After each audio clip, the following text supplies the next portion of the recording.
Swag movie చూసొచ్చాను భయ్య. Movie చూసిన తర్వాత నా ఇమ్మీడియట్ రియాక్షన్ ఏంటి అంటే, after watching the first half నాకు అర్థం కాలేదు సార్. నెమ్మదిగా అన్ని అర్థమవుతాయి కానీ నా కూర్చో. And after the second half okay okay okay. Sree Vishnu, Hasith Goli and Vivek Sagar వీళ్ళ ముగ్గురి కాంబినేషన్లో వచ్చిన సినిమా భయ్య స్వాగ్. ఆల్రెడీ వీళ్ళ ముగ్గురు కాంబినేషన్లో రాజరాజ చోరా అనే ఒక సినిమా వచ్చింది. ఆ సినిమా బాగుంటుంది. అండ్ ఈరోజు మూవీ చూసేంత వరకు వీళ్ళ ముగ్గురు కాంబినేషన్లోనే ఉంది స్వాగ్ అని నాకు తెలియదు భయ్య. అసలు ఈరోజు సినిమా రిలీజ్ ఉందని నాకు తెలియదు, ఏదో సమ్ టైమ్స్ అలా. ఫస్ట్ ఆఫ్ ఆల్ స్వాగ్ అనే సినిమా గురించి చెప్పాలి అంటే శ్రీ విష్ణు గారి గురించి చెప్పాలి భయ్య. ఆయన డెడికేషన్ సినిమాలో చూస్తుంటే లిటరలీ మెంటల్ వచ్చేస్తుంది. ఆయనకి లిటరలీ 5 గెటప్స్ ఉంటాయి, 5 క్యారెక్టర్స్ ఉంటాయి. ఆ 5 క్యారెక్టర్స్లో మళ్ళీ డిఫరెంట్ గెటప్స్ ఉంటాయి. అసలు సినిమా మొత్తం ఆయనే కనిపిస్తూ ఉంటాడు. ఆయన డెడికేషన్కి hats off. And most of the movie ఫన్ని జనరేట్ చేసేది కూడా ఆయన క్యారెక్టర్సే భయ్య.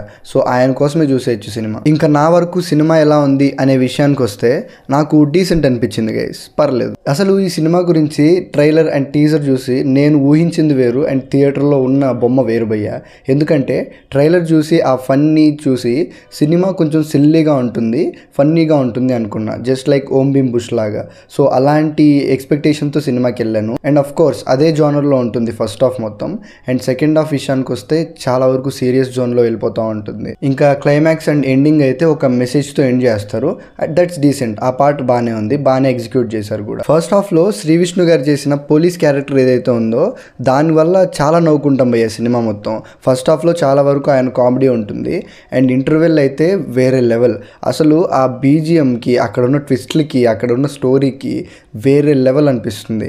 కానీ ఇంటర్వెల్ పడుతుంది, మనం బ్రేక్లో ఉంటాం, మనకు మైండ్ పనిచేయదు అస్సలు. నాకు లిటరల్లీ 5 మినిట్స్ కూర్చొని ఆలోచించను అసలు ఏం జరిగింది, ఏం జరగబోతోంది అని. ఆ స్టోరీ నరేషన్ కొంచెం కన్ఫ్యూజింగ్గా ఉంటుంది. ఇంకా సెకండ్ హాఫ్ షిఫ్ట్ అయిపోతుంది భయ్య, ఫన్నీ నుంచి సీరియస్ జోన్లోకి వెళ్ళిపోతుంది. అండ్ స్టోరీ ఎక్స్ప్లెనేషన్ కొంచెం ఉంటుంది. అండ్ ఫస్ట్ హాఫ్లో ఉన్న క్వశ్చన్స్కి సెకండ్ హాఫ్లో ఆన్సర్స్ ఇస్తూ ఉంటారు. ఇంకా ఎండింగ్ అయితే జెండర్ ఈక్వాలిటీ గురించి ఒక మెసేజ్ ఇస్తూ ఎండ్ చేస్తారు భయ్య. ఎండింగ్ చూసిన తర్వాత నా టికెట్ అయితే వేస్ట్ అవ్వలేదు అనిపించింది, ఇది మాత్రం చెప్పగలను. ఇంత వేస్ట్ సినిమాకి వచ్చానేంటి అని మాత్రం నాకు అనిపించలేదు ఆ క్లైమాక్స్ చూసిన తర్వాత.